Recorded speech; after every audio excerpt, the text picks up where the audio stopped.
Sponsored by ACCA. Think ahead.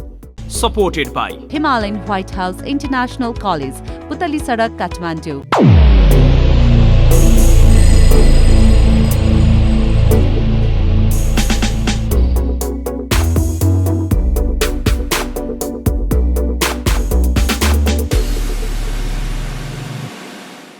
नमस्कार दर्शकवृन्द, जनता television र radio जनता 89.1 को शिक्षा सम्बन्धी कार्यक्रम शिक्षाका कुरामा म नारायण आचार्य यहाँहरूलाई हार्दिक स्वागत गर्न चाहन्छु।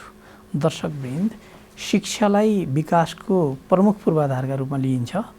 शिक्षाका विकासका लागि सरकारी क्षेत्रबाट कस्तो पहल भएको छ र त्यसको चाहिँ नि प्रभावकारिता कति छ?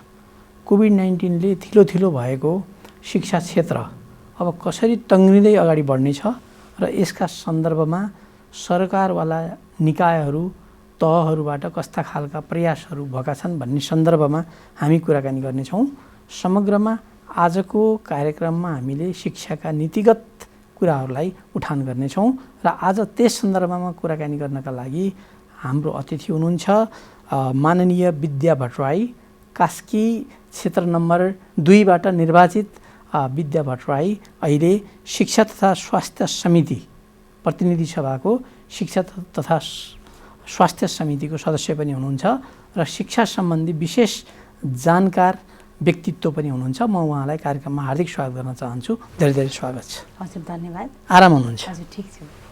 अब यहाँले शिक्षा क्षेत्रमा लामो समय बिताउनु भयो।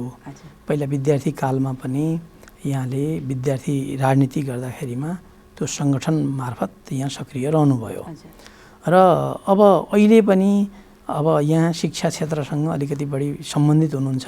विश्वविद्यालयमा प्राध्यापन पनि गर्नुभयो। यहाँको शिक्षा क्षेत्रमै बढी पृष्ठभूमि छ।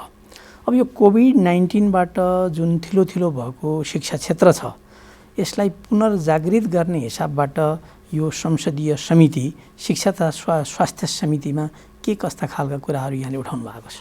हजुर, एउटा चाहिँ अब मेरो कुरा गरिहाल्नु भयो। खास गरी म चाहिँ अब यो मेरो पार्टीको पनि शिक्षा तथा मानव स्रोत विभागको सदस्य पनि मैले झन्डै 5-6 वर्ष त्यहाँ काम गरिसकेका छु। अब स्वाभाविक रूपमा हाम्रो जिम्मेवारी के हो भने अहिले कोभिड पछाडि यसलाई कसरी फेरि रिकन्स्ट्रक्ट गर्ने शिक्षालाई भन्ने कुरा एउटा मुख्य रूपमा चुनौती भएर आएको छ। अब हाम्रो समितिमा खास गरी 2-3टा विषयमा छलफल भएका छन्। एउटा भनेको अब हामीले कोभिडकै बेलामा खास गरी शिक्षा क्षेत्रभित्र सकेसम्म कोभिडको असर कम परोस् भन्ने हिसाबले हामीले बारम्बार सरकारसँग बस्ने, ध्यान आकर्षण गराउने र सकेसम्म विद्यार्थीहरू चाहिँ त्यो कोभिडबाट उनीहरूले कसरी इन्गेजमेन्ट चाहिँ बढाइरहने, त्यो अवधिमा पनि कसरी इन्गेजमेन्ट बढाइरहने भन्ने कुरालाई ध्यानमा राख्दै त्यति बेला वैकल्पिक पद्धतिको माध्यमबाट शिक्षालाई सुरु गर्नुपर्छ भन्ने हिसाबले हामीले ध्यान आकर्षण त्यति बेला पनि गरायौँ र अहिले पनि हामीले शिक्षा मन्त्रालयसँग यो पछाडि 2-3टा हाम्रो बैठक बसिसकेका छ। तर मन्त्री नआउँदैको अवस्था भएको भएर त्यति बेला क्याबिनेट पूर्णता पाएको थिएन। त्यो बेलामा हामीले अलिकति ब्युरोक्रेटिक त्यहाँको सचिवहरूसँग बसेर हामी छलफल गऱ्यौँ र उहाँहरूले के भन्नुभएको छ भने अहिले पछाडि अब सरकारले केही आफ्नो अब्जेक्टिभहरू तयार गरेका छ, त्यो अनुसार हामी अब यसलाई रिभाइभ गरेर अगाडि जान्छौँ भनेर हामीलाई भन्नुभएको छ र हामीले आशा गरेका छौँ सरकारले अब फेरि कोभिड पछाडि थिलथेलीको शिक्षा क्षेत्रलाई पुनर्जागृत गर्नका लागि नयाँ योजनाहरू बनाएर लाग्नका लागि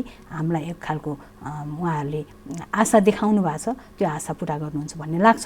तर के देखिएको छ भन्दा अहिले पनि त्यो भने तापनि हाम्रा 2-3टा कुराहरू अहिले पनि छलफलका विषय हुन् भन्ने लाग्छ मलाई। त्यो के हो भन्दा एउटा समाजमा जहिले पनि जुनसुकै प्राकृतिक विपत्ति होस् वा महामारी होस्, प्राकृतिक खालका प्रकोपहरूबाट सबैभन्दा बढी प्रताडित को हुन्छ त भन्दा विपन्नतामा परेको समुदाय नै हुन्छ। सबैभन्दा प्रताडित को हुन्छ त भन्दा राज्यबाट वञ्चितीकरणमा परेका समुदायहरू नै हुन्छन्, जसलाई हाम्रो संविधानले आज पनि के भनेको छ भन्दा त्यस्ता समुदायहरू कुनै पनि बेलामा वञ्चितीकरणमा पर्नुहुन्न, त्यो पर्नु भनेको राज्य अनुत्तरदायी हुने हो भन्ने कुरालाई स्पष्ट रूपमा व्याख्या गरेको छ। त्यसले गर्दा त्यो कुराप्रति अब सरकार चाहिँ के हुनु पर्यो, बढी सुसूचित हुनु पर्यो। जस्तो कोभिड-19 को समयमा जुन हामीले भर्चुअल माध्यमबाट क्लासेसहरू ल्याउँ, त्यसमा कति विद्यार्थीको चाहिँ पहुँच रह्यो त? निम्नवर्गीय मान्छेहरू त त्यो प्रक्रियामा त आउन सकेनन् हजुर होइन। विभिन्न सङ्घ संस्थाले गरेको अनुसन्धानबाट त्यसको तथ्याङ्क निकै न्यून छ। हजुर यसलाई कसरी हेर्नु भएको छ यहाँले? यसमा के रह्यो भने हामीले सुरुदेखि नै भनेका थियौँ, यो चाहिँ तपाईँ जब वैकल्पिक पद्धतिलाई अवलम्बन गर्ने भनेर सरकारले जब नीति बनायो त्यसपछि नै हामीले के भनेका थियौँ भने एउटै बास्केटभित्र सबै विद्यार्थीलाई राख्नु हुँदैन। हाम्रो भूधरातलीय स्वरूप र हाम्रो सामाजिक स्वरूप अनुसार विद्यार्थीलाई वर्गीकृत गर्नुपर्छ। त्यहाँको अवस्था अनुसार हामीले माध्यमहरूलाई चाहिँ त्यही ढङ्गले त्यहाँ चाहिँ युज गर्नुपर्छ भनेर हामीले सुझाव दिएका थियौँ। तर त्यो भन्दै पनि अब हाम्रो सुझाव त्यहाँ कति कार्यान्वयन भयो भन्ने फेरि अर्को प्रश्न रहि नै आयो। तर मलाई के लाग्छ भन्दा अहिले अब हामी यो कोभिड मात्रै होइन, अब संसारभरि चाहिँ भर्चुअल पद्धतिबाट पनि हामीले चाहिँ शिक्षा क्षेत्रलाई चाहिँ भर्चुअल पद्धति मार्फत पनि हामीले सञ्चालन गर्नुपर्छ भन्ने एउटा फेरि तपाईँ धारणा अहिले निर्माण भइरहेको छ र विश्व त्यतातिर गइसकेको छ। हामी पनि भोलि त्यो ठाउँमा पुग्नै पर्छ होइन। भनेपछि भर्चुअल पद्धति पनि आजको शिक्षा पद्धतिको एउटा विधि हो। अब भनेपछि अब सरकारले के सोच्नु पर्यो भने महामारी वा कुनै विपत्तिको त्यो लागि वैकल्पिक विधि मात्रै होइन, त्यो अब शिक्षासँग प्रविधिलाई कसरी जोड्ने भन्ने कुरा आजको आवश्यकता पनि हो। अब आवश्यकताको सिद्धान्तले पनि त्यो कुरालाई बोध गरिसकेको छ। भनेपछि के गर्नु पर्यो भन्दा हाम्रो माग के हो भने जस्तो हामीले शिक्षा क्षेत्रभित्रका हिजोदेखि उठेका जति पनि प्रश्नहरू छन् नि, ती प्रश्नलाई कसरी समाधान गर्ने भन्ने हिसाबले सरकार जानुपर्छ भन्ने हाम्रो एउटा कुरा रह्यो। दोस्रो कुरा के हो भन्दा हामीले शिक्षा क्षेत्रभित्र पुनर्संरचनाको कुरा त आज मात्रै उठे होइन नि त। आज तपाईँ राज्य पुनर्संरचना भयो तर शिक्षा चाहिँ अहिले पनि पुनर्संरचना भएको छैन। किनकि अहिले पनि शिक्षाभित्रका जब बहसहरू आउँछन् त्यसपछि स्थानीयले गर्ने कि प्रदेशले गर्ने कि सङ्घले गर्ने कि होइन, जब संविधानले त स्पष्ट व्याख्या गरेको छ नि त उच्च तहको शिक्षा प्रदेश र सङ्घको, तपाईँ त्यहाँ माध्यमिक तह अहिले त अब आधारभूत र उच्च भनेको छ भनेपछि आधारभूत तहको शिक्षाको दायित्व चाहिँ स्थानीयले लिनुपर्छ भनेर त भन्यो। तर त्यो स्थानीयले लिने भन्दा स्रोत र साधनको प्रबन्ध कसले गर्ने होइन, शिक्षाको सिङ्गो त्यो व्यवस्थापनको जिम्मेवारी कसको हो त भन्दा फेरि पनि सङ्घ सरकारको हो नि त होला। स्थानीय तहमा अनुगमन गर्ने त्यसलाई चाहिँ कार्यान्वयन गर्ने कुरा चाहिँ स्थानीय सरकारको होला। तर बजेटहरूको विनियोजन गर्ने कुरा त सङ्घको हो। भनेपछि सङ्घ सरकारले बजेट विनियोजन गर्दा अहिले कोभिडको सन्दर्भ पछाडि पुनर्संरचना गर्ने कुरामा चाहिँ घटाएको छ। यो पनि एउटा विषय भन्ने लाग्छ मलाई। हामी कति दायित्वबोध गर्दैछौँ भन्ने कुरा चाहिँ एउटा प्रश्न चिन्हले पनि खडा गरेको छ। त्यसले गर्दा मलाई के लाग्छ भन्दा शिक्षाको कुरा हामीले अहिलेसम्म एउटा तपाईँ पढ्ने लेख्ने मान्छेहरूको लागि मात्रै हो कि यो चाहिँ आम रूपमा राज्यको दायित्व हो भन्ने कुरा नै अहिलेसम्म के छ एउटा खालको यो चाहिँ एउटा समस्यामै छ। त्यसले गर्दा मलाई लागेको चाहिँ के भन्दा हाम्रो संविधानले स्पष्ट रूपमा हामी लोकतान्त्रिक शासन व्यवस्थामा छौँ, लोकतान्त्रिक गणतन्त्रमा छौँ र हामी समाजवादी राज्य निर्माणको एउटा अभियानमा छौँ भनेर जब हाम्रो संविधानले भनेको छ भने शिक्षा लोकतन्त्रको लागि एउटा के हो परिपूरक कुरा हो।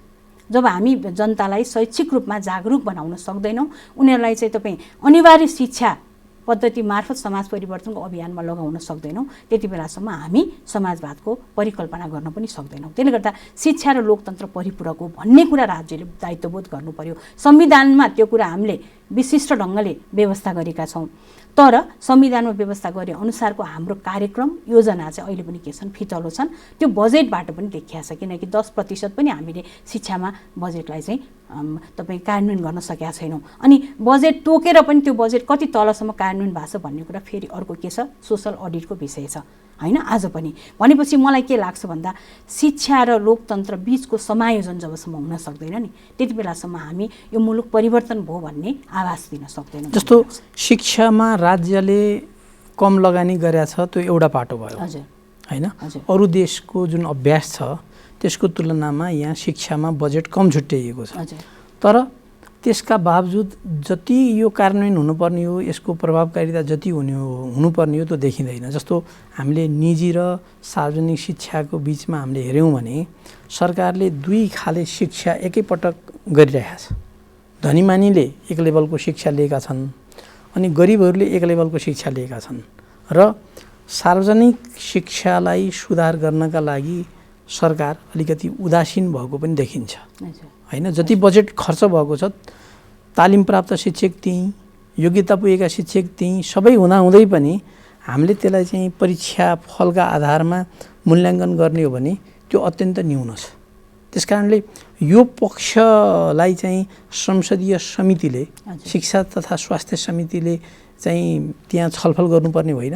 हामीले छलफल गरिरहेछौँ। छलफल नगरेको होइन, तर कस्तो भन्दा समितिहरू पनि तपाईँ मैले अघि नै भने शिक्षा भनेको बहुआयामिक विषय हो। यसलाई हामीले एउटा मात्रै आयामबाट हेर्न सकिँदैन होइन।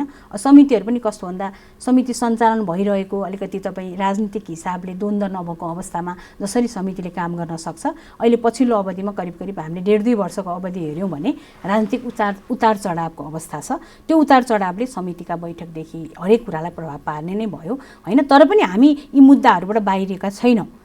समितिको बैठकमा चाहिँ कस्तो भने तपाईँ कस्तो हुँदो रहेछ भन्दा नि म पनि अब संसदीय समितिको मेरो 2 वर्षको अभ्यास मात्रै हुँदैछ होइन। त्यहाँ चाहिँ के हुँदो रहेछ भने जब तत्कालिक इस्युहरू आउँछन् नि अनि छलफलहरू हुने, विधेयकहरू आयो भने त्यसपछि छलफलहरू हुने, नभए हामीले चाहिँ अलि अन्तर्क्रिया गर्ने, आज कस्ता विषयहरू उठिरहेछन् भन्ने बारेमा चाहिँ यो अब के चाहिँ हाम्रो त्यस्तो हुनको लागि कहीँबाट लगानी हुनु पर्यो होइन। हामी कहाँको एउटा समस्या नि तपाईँ कहीँबाट लगानी भयो, अब इन्टरनेसनल एजेन्सीहरूले त्यसमा चाहिँ इन्टरफेयर गर्न खोज्नुभयो, उहाँहरूले त्यसमा चाहिँ सहजीकरण गर्न खोज्नुभयो भने चाहिँ यस्ता कार्यक्रमहरू हुने, नभए राज्य आफैले हुन्छ नि अन्तर्क्रिया गर्ने, समितिहरूलाई पनि परिचालन गर्ने वा समितिले पनि त्यस्ता खालका स्रोतहरू खोजेर काम गर्ने कुरामा चाहिँ अहिले पनि कमी देखिएको छ। अनि यहाँ एउटा कुरा त्यो अप्रिय लाग्न सक्छ हजुर, तर धेरैले उठाएको विषय के हो भन्दाखेरिमा यो सार्वजनिक क्षेत्रको शिक्षा चाहे त्यो विश्वविद्यालयको होस् चाहे त्यो विद्यालय तहको होस्, राजनीतिक दलहरूले त्यहाँ चाहिँ नि सङ्गठनहरू निर्माण गरेर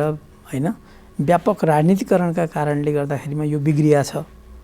कसले कसलाई उठाउने, कसले कसलाई संरक्षण गर्ने भन्ने हिसाबले पनि यो शिक्षा क्षेत्र चाहिँ यो यति बढी विकृत भएको छ भन्ने कुरा यहाँ त विश्वविद्यालयमा पनि काम गर्नुभयो, त्यहाँ पनि प्राध्यापकहरूका विभिन्न सङ्गठन राजनीतिक दल अनुसारका चाहिँ त्यहाँ सङ्गठनहरू बनेका छन्। अनि पढाउने बेलामा राजनीति गरेपछि त अनि गुणात्मक शिक्षा त गुणस्तरीय शिक्षा त हामी कसरी दिन सक्छौँ र? हिजो हामीले के गर्यौँ भन्दा हरेक क्षेत्रलाई आन्दोलनका लागि तयार गर्यौँ होइन, आन्दोलनका लागि तयार गर्यौँ। त्यो त व्यवस्था परिवर्तन गर्नुपर्ने एउटा समय थियो, एउटा समय। अब त त्यो आवश्यक छैन। अर्को कुरा के गर्यौँ भन्दा अब जस्तो त्यहाँभित्र काम गर्ने जनशक्तिको अधिकारको पक्षमा पनि वकालत गर्यो नि त हिजो ती सङ्गठनहरूले एउटा समयसम्म, जति बेलासम्म राज्यले त्यो जनशक्तिलाई निश्चित तपाईँ श्रमको मूल्याङ्कन गर्न सकेका थिएन, श्रमको मूल्याङ्कन गर्नुपर्छ भनेर आवाज उठाउन पनि ती सङ्गठनहरूले हिजो सान्दर्भिक भए। तर आजको सन्दर्भमा चाहिँ अब हामीले के गर्नु पर्यो भन्दा तपाईँ त्यो अधिकारको पक्षमा काम गर्ने सङ्गठनहरूले त्यो क्षेत्रभित्र आफ्नो पेसा र व्यावसायिक माग त छँदैछ, त्यो सँगसँगै त्यो पेसा र व्यवसायको मर्यादा र गुणस्तरीयतालाई कसरी निर्माण गर्ने भन्ने कुरामा पनि अब चाहिँ ती सङ्गठनहरू लाग्नुपर्छ भन्ने लाग्छ मलाई एउटा कुरा। अर्को चाहिँ के हो भन्दा स्वाभाविक रूपमा यी सबै कुरा चाहिँ मैले अघि भने नि यी सबै कुरा शिक्षाको पुनर्संरचनासँगै जोडिन्छ, तर केही सुधारहरू भएका छन् है, नभएको होइन। त्यो कसरी हुँदो रहेछ भने तपाईँले जब यो सेमेस्टर सिस्टम सुरु गर्नुभयो, सेमेस्टर सिस्टमको बारेमा ठुलो विवाद भयो, हुने कि नहुने भन्ने कुरा तपाईँ सुरु गर्ने भनेको 2 वर्षपछि 3 वर्षपछि बल्ल सुरु भयो होइन। तपाईँ 11-12 सुरु गरेर त्यसपछि तपाईँ आइए फेज आउट गर्ने भन्ने सन्दर्भमा पनि ठुलो विवादपछि आइए चाहिँ फेज आउट भयो। सेमेस्टर सिस्टम सुरु भएपछि तपाईँ केही न केही विद्यार्थीहरूको एक खालको त्यहाँ इन्गेज हुने कुरा होइन, हामी चाहिँ विश्वविद्यालयमा गएपछि केही कुरा प्राप्त गर्छौँ भन्ने एउटा खालको आशा चाहिँ जागेको थियो भन्ने लाग्छ मलाई होइन। म आफूले काम गर्दाखेरिको अनुभव पनि हो यो। सेमेस्टर सिस्टमले कम्ती 6 महिनामा एउटा मान्छे चाहिँ अर्को सेमेस्टरमा पुग्ने, अनि उसको चाहिँ त्यहाँभित्र उसले टर्म पेपर लेख्नुपर्ने, एसेसमेन्ट गर्नुपर्ने, त्यो कुराले उसको एउटा इन्गेजमेन्ट पनि बढाउने। तर त्यहाँभित्र पनि हाम्रा पुराना जुन खालका विकृतिहरू त्यहाँभित्र थिए त्यो कुराको फेरि त्यहाँ केही हुँदै नभएको प्रभाव पर्दै नपरेको होइन, तर पनि नयाँ कुरामा मान्छे गइसके पछाडि कम्ती नयाँ ढङ्गका बहसहरू त सुरु हुन्छन् नि त। तर हामी पुरानै कुरामा रह्यौँ भने बहस पनि पुरानै हुन्छ, त्यसको कुनै सान्दर्भिकता नै रहँदैन, त्यो चाहिँ नयाँ मान्छेहरूका लागि कुनै विषय नै बन्दैन। तर आज हामी नयाँ कुरामा गएछौँ भने नयाँ खालका बहसहरू सुरु हुन्छन्। भनेपछि शिक्षाको कुरा गर्दा पनि मलाई के लाग्छ भन्दा विश्वविद्यालयमा दलहरूको प्रभाव छ, विश्वविद्यालय मात्रै छैन, हरेक तपाईँ विद्यालयमा छ। किनकि जब विद्यालयको त्यहाँको चाहिँ व्यवस्थापन समिति निर्माण हुने कुरा हुन्छ त्यति बेला दलबीचको प्रतिस्पर्धा जस्तो त्यहाँ चाहिँ प्रतिस्पर्धा सुरु हुन्छ, कसको अध्यक्ष बनाउने, कसको अध्यक्ष बन्दा आफ्नो पार्टीको प्रभाव त्यहाँ बढ्छ भन्ने हिसाबले चाहिँ त्यो एउटा खालको हस्तक्षेप हुन्छ। तर त्यसलाई रोक्ने काम पनि त फेरि हाम्रो पनि त होला नि, हामीले कस्तो संस्कृति निर्माण गर्ने, शिक्षालाई अब हामी कसरी लोकतन्त्रसँग जोड्न सक्छौँ। हिजो जसरी हामीले शिक्षालाई आन्दोलनसँग जोड्यौँ, आन्दोलनसँग जोड्दा हामीले कार्यकर्ता निर्माणको थलो बनायौँ होला, तर अब लोकतन्त्रको लागि त कार्यकर्ता चाहिन्न नि त, लोकतन्त्रको लागि त हामीलाई गुणस्तरीय जनशक्ति चाहिन्छ नि। हो गुणस्तरीय जनशक्ति निर्माणका लागि अबको राजनीतिले कसरी नेतृत्व गर्ने भन्ने कुरा चाहिँ आजको बहस हो भन्ने लाग्छ मलाई होइन। त्यो मैले कसैलाई दोषारोपण गर्ने भन्दा पनि मूल कुरो भनेको राजनीतिले शिक्षालाई कसरी हेर्छ, राजनीतिले शिक्षालाई कसरी हेर्छ भन्दा त आजको राजनीति भनेर त लोकतान्त्रिक गणतन्त्रको राजनीति होला नि। भनेपछि त्यो दर्शन त्यो मान्यताले शिक्षालाई कसरी हेर्छ भन्दा परिपूरक रूपमा हेर्छ। परिपूरक यस अर्थमा हेर्छ कि लोकतन्त्रका लागि एउटा राम्रो जनशक्ति निर्माण गर्ने कुराले मात्रै लोकतन्त्र जोगिन्छ भन्छ नि। भनेपछि गुणस्तरीय जनशक्ति निर्माणमा आजको राज्य प्रणाली लाग्नु पर्यो, गुणस्तरीय जनशक्ति निर्माणमा आजका दलहरूको कमिटमेन्ट हुनु पर्यो।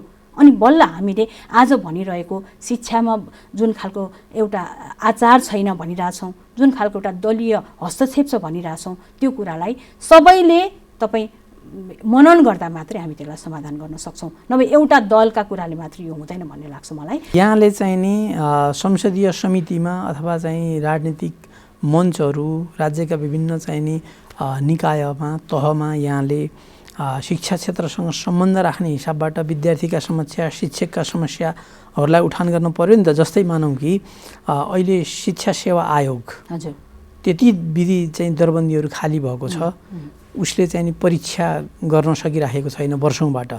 यो कुरा विद्या भट्टराईले संसदमा उठाउनु पर्ने कि नपर्ने?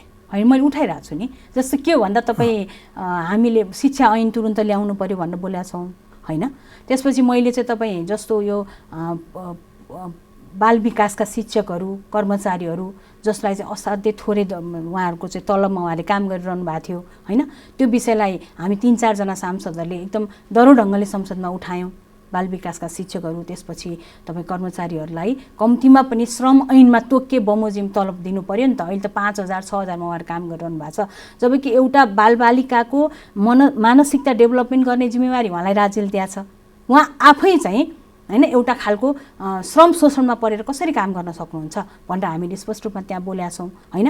अर्को कुरा तपाईँ अब कोरोनाको समयमा खास गरी यो अपाङ्गता भएका व्यक्तिहरू, त्यसपछि लैङ्गिक हिसाबले महिलाहरू, अनि त्यसपछि आर्थिक हिसाबले विपन्न वर्गहरू पछाडि नपरुन्, उनीहरूको पहुँचलाई हामीले सकेसम्म कसरी बढाउने भन्ने सन्दर्भमा राज्यले सोचोस् भनेर हामीले ध्यान आकर्षण गराएका छौँ होइन। अर्को कुरा तपाईँ स्थानीय तहलाई स्रोत र साधन प्रशस्त मात्रामा दिनुपर्छ, जसले गर्दाखेरि स्थानीय तहमा हामीले चाहिँ शिक्षा क्षेत्रलाई मजबुत बनाउन भूमिका खेल्न सकिन्छ भन्ने मुद्दा पनि हामीले उठाएका छौँ, नउठाएको होइन।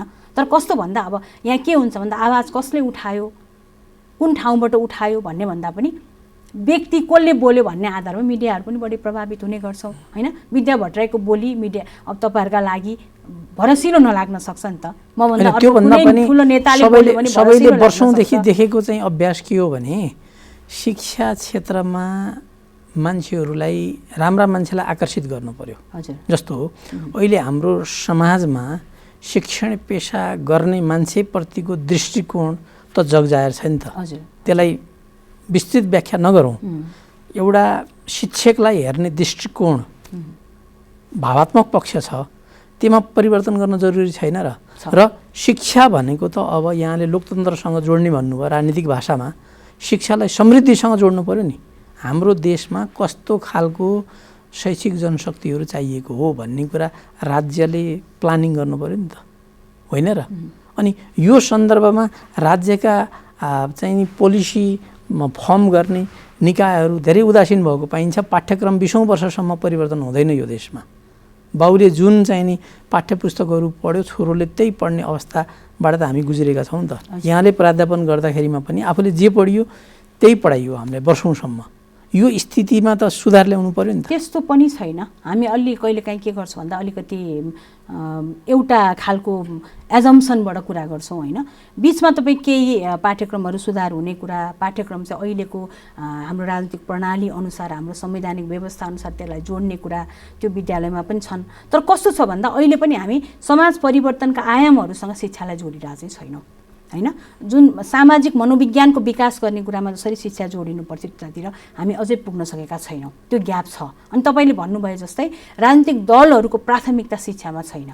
शिक्षामा भएको राम्रो पक्षलाई राजनीतिमा कसरी अनुकूलन बनाउने भन्ने कुरा छ होइन। तर त्यसलाई जस्तो तपाईँले अघि लोकतन्त्र कुरा गर्नु, यो राजनीतिक भाषा होइन नि। लोकतन्त्र त आज हाम्रो सिस्टम हो, नेपालको सिस्टम हो नि, प्रणाली हो। त्यो लोकतन्त्रभित्रै हामीले समृद्धि खोज्ने होला नि त। त्यो प्रणाली पनि समृद्धिका लागि होला नि, होइन? त्यो लोकतन्त्रभित्रै हामीले समृद्धि खोज्ने होला नि त होइन। त्यो भएर समृद्धि अर्को पक्ष, लोकतन्त्र अर्को पक्ष मैले बुझ्दिनँ। लोकतन्त्रलाई बहुआयामिक हिसाबले हेर्नु पर्यो। त्यहाँ समृद्धि पनि छ, त्यो समृद्धिका लागि शिक्षा, त्यही शिक्षाले फेरि के गर्छ, लोकतन्त्रलाई मजबुत बनाउँछ। त्यो भएर हामीले राजनीतिक भाष्य र अरू भाष्य डिफ्रेन्ट हो भनेर बुझ्नु भएन, मलाई लाग्ने एउटा कुरा होइन। त्यसले गर्दाखेरि शिक्षाको विकास भन्ने कुरा तपाईँ जस्तो हिजो हामी गुरुकुलबाट आज यहाँ आइसक्यौँ, ट्रान्सफर्म त भएको छ, तर ट्रान्सफर्म गरिरहँदा हामीले आजको मोडालिटी के हुने त, आज कस्तो मोडालिटीमा गयौँ भने हामी सही दिशामा पुग्छौँ भन्ने कुराको बहस चाहिँ निरन्तर आवश्यक छ। त्यो म एउटा जनप्रतिनिधिका हिसाबले मैले आफ्नो फोरममा गरि नै रहेको छु। अब त्यो कति मैले त्यहाँ तपाईँ आज यहाँ बोले जस्तो आधा घन्टा मैले बोल्दिनँ होला, म 5 मिनट बोल्दा पनि ती विषयलाई उठाएरै बोलिरहेको हुन्छु, 1 मिनट बोल्दा पनि ती विषय उठाएरै बोलिरहेको हुन्छु। शिक्षाको कुरा आयो भने प्रायःले चाहिँ हामीलाई देखाउने पनि गर्नुहुन्छ, उहाँहरूले बोल्ने हो भनेर होइन। तर मलाई के लाग्छ भन्दा त्यो 2जना 3जनाको विषय होइन, यो सिङ्गो राजनीतिक मुद्दा हो, राजनीतिक विषय हो यो। हामीले राजनीतिक भन्दा चाहिँ शिक्षालाई राज्य प्रणालीसँग जोड्नु पर्यो नि त। भनेपछि राज्यभन्दा उही नीति, नेतृत्व, शक्ति भन्ने हाम्रो जुन बुझाइ छ त्यहाँबाट हामी माथि उठ्नु पर्यो। सामाजिक पक्षहरूलाई राज्यसँग कसरी लिङ्क गर्ने भन्ने कुरा चाहिँ आजको विषय हो। यो कुरा अझै कमी छ, यो कुरामा मिडियाको पनि खबरदारी आवश्यक छ। यस्ता खालका बहसहरू आवश्यक छन् जसले के गर्छ भन्दा शिक्षा र राजनीतिलाई जोड्ने काम गर्छ। शिक्षक सेवा आयोगलाई लोकसेवा आयोग जस्तै एउटा पब्लिकले भित्रबाट स्वीकार्ने एउटा वातावरण बनाउने एउटा पेचिलो प्रसङ्ग छँदैछ। जबसम्म सही शिक्षक हामीले नियुक्त गर्न सक्दैनौँ तबसम्म शिक्षामा यो गुणस्तरीयताको कुरा व्यर्थ हुन्छ। यो पक्षमा यहाँहरू लाग्नुपर्ने देखिन्छ एकातिर। अनि अर्कोतिर कोभिड-19ले गर्दाखेरिमा सहरी क्षेत्रमा सञ्चालित अधिकांश मध्यम स्तरका चाहिँ निजी विद्यालयहरू एकदम धराशायी हुने अवस्थामा छन्। मान्छेले आफ्नो जीवन लगानी गरेको छ, सम्पत्ति लगानी गरेको छ। त्यसमा राज्यले सहजीकरण गर्ने कहीँ कतै त्यस्तो मुद्दा त उठेको छैन। यहाँहरूले पनि उठाउनु भएको सुनिया छैन। हामीले कोभिडको बेलामा भनेका थियौँ, जति बेला पहिलो लहरको समाप्ति पछाडि दोस्रो लहर सुरु भइसकेका थिएन, बिचको एउटा सङ्क्रमणकालीन अवस्था थियो। त्यो बेलामै हामीले के भनेका थियौँ भने तपाईँहरूले अहिलेसम्म कोभिडले के असर गर्यो भन्ने कुराको एउटा फ्रेमवर्क बनाउनुहोस्, एसेसमेन्ट गर्नुहोस्, त्यो एसेसमेन्टको रिपोर्ट हामीलाई प्रस्तुत गर्नुहोस्। सरकारसँग त हामीले भन्ने त त्यही हो नि त। हामी सांसदहरू आफै त्यो रिपोर्ट बनाउँदै हिँड्ने कुरा त भएन। रिसर्चरहरूलाई त्यसमा संलग्न गराउनुहोस् र त्यो एसेसमेन्ट गरिसके पछाडि के भयो त, हिजोको के अवस्था थियो हाम्रो होइन, र आज के कहाँ कस्तो खालको प्रभाव पर्यो भन्ने कुराको एउटा सर्वेक्षण तपाईँहरूसँग छ भन्दा उहाँहरूले छैन भन्नुभयो। त्यसपछि हामीले त्यो एसेसमेन्ट रिपोर्ट चाहिँ एउटा भयो भने हामीलाई आकलन गर्न सजिलो हुन्छ र हामीले फर्दर पोलिसी बनाउनको लागि सहज हुन्छ भन्ने हिसाबले हामीले भन्यौँ। तर त्यो कुरा पछाडि आएन। छलफल नभएकै हो त भन्ने होइन। शिक्षासँग सम्बन्धित धेरैवटा बैठकहरू हामी बसिसकेका छन् र त्यहाँ हामीले के भनेका छौँ भन्दा कोभिड पछि अब कसरी रिस्ट्रक्चर गर्ने भन्ने कुरा चाहिँ अब मन्त्रालयले प्लान गर्नु पर्यो। त्यो चाहिँ अब अहिले हाम्रो 3 तहको जुन व्यवस्था छ त्यो तहगत व्यवस्था अनुसार राजनीतिक प्रशासनिक जुन तहगत व्यवस्था छ त्यो अनुसार चाहिँ तपाईँहरूको छलफल हुनु पर्यो। सङ्घीय हिसाबले मिनिस्ट्री अफ एजुकेसन जुन हाम्रो छ त्यो मन्त्रालय अन्तर्गत चाहिँ यी छलफलहरू हुनु पर्यो। त्यसका लागि हाम्रो सरकारवाला मन्त्रालय भएको भएर तपाईँहरू बसेर त्यसलाई छलफल गर्नुहोस्। हामीले कहाँनिर हाम्रो समितिबाट कहाँनिर सहजीकरण गर्नुपर्छ हामी गर्छौँ भनेर भनेका छौँ हामीले, नभनेको होइन। तर हामी अहिले बढी केमा अल्झिरहेछौँ भन्दा निजीकरण भयो शिक्षा भनिरहेछौँ होइन। तर त्यो निजीकरणको लागि इनिसिएट गर्ने एजेन्सीहरू के हुन् त भन्ने कुरातर्फको हाम्रो छलफल कमजोर छ भन्ने लाग्छ मलाई, एउटा पक्ष। अब दोस्रो पक्ष के भन्दा तपाईँले भने जस्तै जनशक्ति गुणस्तरीय शिक्षा भएन, त्यो किन भन्दा त्यहाँ काम गर्ने जनशक्तिहरूको अवस्थालाई हामीले आकलन त गरिरहेछौँ, तर उनीहरूलाई परिष्कृत बनाउनका लागि त्यसका सूचकहरू के हुन् भन्ने कुरामा हाम्रो छलफल कमजोर छ मैले देखेको है। अब तेस्रो कुरा भनेको विद्यार्थीले कस्तो खालको एजुकेसन आज चाहिरहेछ त। तब मैले हिजो एउटा डकुमेन्ट्री हेरेको थिएँ तपाईँको प्रोग्राममा बोल्न आउने भनेपछि होइन। अब हामी नै पनि अरू विषयहरू धेरै हेर्छौँ, यस्तो अलिक कम हेर्छौँ, जब जानुपर्छ भनेपछि हेरिन्छ नि त। भनेपछि मैले हेर्दा त्यहाँ मलाई लाग्छ 60जना स्टुडेन्टहरूको चाहिँ एउटा खालको विचार ल्याएको थियो, ओपिनियन ल्याएको थियो र सबैको कुरा के थियो भन्दा अहिलेको जुन हाम्रो सिकाइ छ, जुन खालको हाम्रो पढाइ छ, यसले हाम्रो जीवन यापन गर्न सक्ने र हामीलाई व्यवहारिक बनाउने छैन भनेको पाठ्यक्रमसँग जोडेर आयो, हाम्रो पद्धतिसँग जोडेर आयो। पाठ्यक्रम र पद्धति चाहिँ के छ, हामी अनुकूल छैन, विद्यार्थी फ्रेन्डली छैन, विद्यार्थी अनुकूल छैन, यसले बाँच्न सक्ने विद्यार्थी निर्माण गर्न सक्दैन भन्ने उहाँहरूको धारणा थियो। भनेपछि सबै यी विषयहरूका आधारमा अब छलफल चलाउनु पर्यो नि त होइन। तर के हो भन्दा छलफल चलाउनु पर्यो भन्दा छलफल कहाँबाट सुरु गर्ने त भन्दा त्यो त पहिलो काम भनेको त मिनिस्ट्री अफ एजुकेसन नै होला। त्यसले आफ्नो अब्जेक्टिभहरू बनाएको छ, त्यो अब्जेक्टिभ अनुसार उसले चाहिँ कार्यक्रम तर्जुमा गर्नु पर्यो। त्यो कार्यक्रम तर्जुमा गर्दा प्रदेश र स्थानीयसँग संयोजन गरेर अगाडि जानु पर्यो होइन। अनि त्यहाँको स्थानीय जुन खालको परिवेश छ त्यो परिवेश अनुसार त्यो पाठ्यक्रमलाई कसरी त्यहाँ चाहिँ लागू गर्ने भन्ने कुरामा स्थानीय तहले त्यसलाई नेतृत्व गर्नु पर्यो। अनि नै हामी चाहिँ सही मार्गमा पुग्न सक्छौँ। भनेपछि यी केही ग्यापहरू छन्, यो ग्याप हामी तुरुन्तै समाधान गर्न सक्छौँ। नियमनको पार्टमा यहाँहरूले अलि बढी जोड दिनुपर्छ कि जस्तो लाग्छ। होइन, नियमनमा त हामीले के भनेको छौँ भने निजी स्कुलहरूले बिचमा तपाईँ जस्तो कोभिडकै बेलामा जति बेला कक्षाहरू चलेका थिएनन्, कतिपय स्कुलले अनलाइन सुरु गरेका थियो, कतिपयले गरेकै थिएन, त्यो अवस्थामै फीहरू चाहिँ धमाधम लिन थालेका थियो। त्यति बेला हामीले तुरुन्तै के गर्यौँ भन्दा बैठक राखेर अनलाइनै हामी भर्चुअलै बसेका थियौँ। भर्चुअल बैठकमा हामीले के भन्यौँ भन्दा विद्यालयहरूलाई अब सरकारले के गर्नु पर्यो, नियमन गर्नु पर्यो र त्यो फी जहाँ पढाएकै छैन त्यसले फी लिन पाइँदैन। र अहिले पढाएकै छ भने पनि त्यो इन्गेज गराएको मात्रै हो, पढाएको होइन, त्यो एउटा फी लिन पाइँदैन भनेर हामीले चाहिँ फी लिने कुरालाई नै रोक्न लगायौँ। र तपाईँ अब असारदेखि मात्रै फी लिनुपर्छ, जति बेलाबाट अनलाइन सुरु गर्ने भनेर एउटा निर्देशिका जारी गरेको थियो नि, त्यसपछि मात्रै फी लिनुपर्छ भनेर हामीले निर्देशन नै दियौँ। भनेपछि यस्ता कतिपय घटनाहरू जसले तत्काल असर पारिरहेछ त्यस्ता कुरामा एक्सन लिने कुरामा समितिले नगरेको भन्न मिल्दैन। तर ओभरअल मैले अघि भने ओभरअल दृष्टिकोण निर्माण गर्ने कुरामा चाहिँ अझै हाम्रो समिति पनि त्यतातिर जान सकेको छ। अनि यसलाई गोस्वारामा हेर्ने भन्दा पनि अलिकति इन्डिभिजुअल्ली यहाँहरूले चाहिँ नि हेरेर अब माथिल्लो तहका अलिकति महँगो फी लिने विद्यालयहरू त्यति धेरै प्रभावित भएको देखिँदैन, किनभने प्यारेन्ट्सहरूले बैङ्कमै डिपोजिट गरिदिने आदि इत्यादि गर्ने कोभिडले त्यति प्रभाव धेरै परेको छैन। तर कतिपय विद्यालयहरू जहाँ अलिकति दुःख सुख गरेर मैले मेरो बच्चालाई राम्रोसँग पढाउँछु भनेर एडमिसन गर्ने ती साना विद्यालयहरू त लगभग बन्दको अवस्थामा छन्। अब राज्यले एउटा निश्चित प्रक्रियाबाट अनुमति दिइसकेपछि ती त पब्लिक इन्स्टिट्युसन्सहरू भयो नि त, त्यसको संरक्षण गर्ने त राज्यको दायित्व होला नि।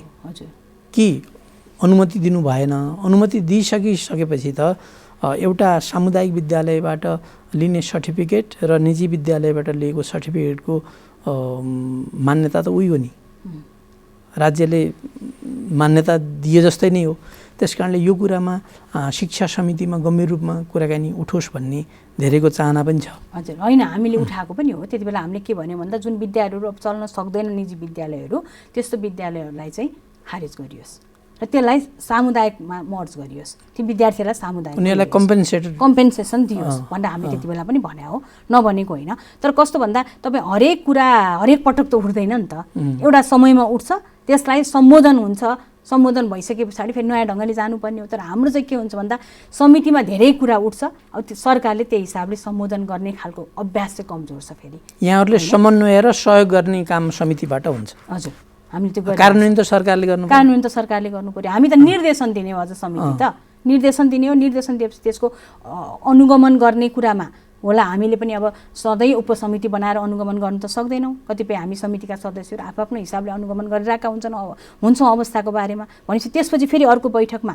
त्यही सधैँ त्यही विषयको बारेमा त हुँदैन नि त बहस छलफल, त अर्को नयाँ मुद्दा आउँछ, नयाँ छलफलहरू हुन्छन्। त्यो शिक्षाकै बारेमा छलफल भइरहँदाखेरि यी कुरा जोडिएर जाला। नभए हाम्रो समिति शिक्षा, स्वास्थ्य, त्यस खेलकुद पनि हो, त्यो तिनटै विषयलाई हामीले चाहिँ त्यहाँ छलफल गर्ने गर्छौँ। भनेपछि यी विषयहरू जब आउँछन् हामी त्यहाँ छलफल गरिरहेकै हुन्छौँ। तर त्यसलाई फेरि एक्सनमा जाने काम त हाम्रो भएन नि त, त्यो त सरकारको काम हो। तर सरकारलाई झकझकाउने, सरकारलाई एक खालको ध्यानाकर्षण गराउने काम भने हाम्रो हुन्छ। अब यसमा चाहिँ हामी समितिमा पनि बोल्छौँ, त्यसपछि संसदमा पनि हामी विषयहरू उठाउँछौँ। अब हामी कार्यक्रमको अन्तमा आएका छौँ। जाँदा जाँदै यहाँ शिक्षा क्षेत्रलाई निकै नजिकबाट बुझेको, धेरै वर्ष र कामका हिसाबले पनि शिक्षा क्षेत्रमा बिताएको एउटा व्यक्तित्व भएको नाताले अबको भविष्यको शैक्षिक दिशानिर्देश कस्तो हुनुपर्ने लाग्छ यहाँलाई? मलाई चाहिँ के लाग्छ भन्दा मैले 20 वर्ष करिब 30 वर्षदेखि एउटै भर्जन शिक्षा क्षेत्रमा देख्छु। त्यो भने के हो भन्दा सार्वजनिक शिक्षा कमजोर छ होइन, सार्वजनिक शिक्षा कमजोर छ अनि निजीकरण अन्त्य हुनुपर्छ भनेर भनेको लामो समय भयो। अनि शिक्षा व्यवहारिक भएन, शिक्षा वैज्ञानिक भएन भनेको पनि लामो समय भयो। हाम्रो जेनेरेसनै त्यसमा गयो। त्यो प्याराडाइम सिफ्ट नै भएको छैन। त्यसले गर्दा पहिलो कुरा भनेको प्याराडाइम सिफ्ट आवश्यक छ शिक्षामा। त्यसको लागि के गर्नु पर्यो भन्दा सबैभन्दा पहिलो कुरा सरकार उत्तरदायी हुनु पर्यो। शिक्षाप्रति। राजनीतिक दलहरू निजीकरणलाई अन्त्य गर्नका लागि उत्तरदायी हुनु पर्यो। राजनीतिक दलले आफ्नो कार्यकर्ता निर्माणको थलो बनाउने होइन, लोकतन्त्रका लागि गुणस्तरीय जनशक्ति निर्माण गर्नुपर्छ भन्ने ध्येयका आधारमा त्यहाँ काम गर्नु पर्यो। अर्को कुरा भनेको अभिभावकको पनि चासो, कस्तो पाठ्यक्रम छ, कस्ता पाठ्यक्रम पाठ्यवस्तुहरू विद्यार्थीले पढिरहेछन्, कस्तो खालको बिहेभियर स्कुलहरूमा छ भन्ने कुरामा अभिभावकको चासो पनि आवश्यक छ। अर्को कुरा भनेको शिक्षकहरू विद्यार्थीप्रति उत्तरदायी हुनु पर्यो र स्टुडेन्ट फ्रेन्डली इन्भाइरोमेन्ट क्रिएट गर्नु पर्यो। उहाँहरूलाई विद्यार्थीलाई मोटिभेसन गर्ने काम फेरि शिक्षकको पनि हो। त्यो मोटिभेट गर्न सक्ने एउटा क्षमता भएका शिक्षकहरू हामीले त्यहाँ चाहिँ होइन जिम्मेवारी दिन सक्नु पर्यो। त्यो खालको शिक्षकहरू निर्माण गर्ने कुरामा राज्यको उत्तरदायित्व हो, तर शिक्षकहरू आफैमा पनि मोटिभेटर हो भन्ने कुरालाई शिक्षकहरूले अन्डरस्ट्यान्ड गर्नु पर्यो। र अर्को कुरा भनेर चाहिँ मलाई के लाग्छ भन्दा ओभरअल शिक्षालाई कसरी निर्माण गर्ने भन्ने कुरामा राज्य तहका सबै व्यक्तिहरूले एउटै हिसाबले होइन एउटै सोचका साथ अगाडि बढ्यो भने मलाई लाग्छ हामीले शिक्षा क्षेत्रलाई राम्रोसँग अगाडि बढाउन सक्छौँ। हुन्छ, समय र संवादका लागि मेरो व्यक्तिगत तर्फबाट जनता टेलिभिजनको तर्फबाट यहाँप्रति हार्दिक आभार व्यक्त गर्न चाहन्छौँ। आफ्नो ख्याल राख्नुहोला। हजुर, हस्, यहाँले आज आमन्त्रण गरेर विचार राख्ने अवसर दिनुभयो, यसका लागि आभार व्यक्त गर्न चाहन्छु। हस्, धन्यवाद। दर्शकवृन्द, भर्खरै हामीले कुराकानी गऱ्यौँ माननीय विद्या भट्टराई, जो शिक्षा तथा स्वास्थ्य समिति प्रतिनिधि सभाको एउटा समितिमा सदस्य पनि हुनुहुन्छ र कास्की क्षेत्र नम्बर 2बाट निर्वाचित प्रतिनिधि सभाको सांसद पनि हुनुहुन्छ। शिक्षाका कुराको अर्को श्रृङ्खलामा अर्को शैक्षिक व्यक्तित्वका साथ हामी उपस्थित हुनेछौँ। त्यति बेलासम्मको लागि हाम्रो सम्पूर्ण टिम बिदा चाहन्छौँ। दीपावलीको हार्दिक मङ्गलमय शुभकामना। सबैले जनता टेलिभिजन हेर्दै गर्नुहोला र रेडियो जनता 89.1 सुन्दै गर्नुहोला। सबैले ख्याल राख्नुहोला। हस्त, नमस्कार।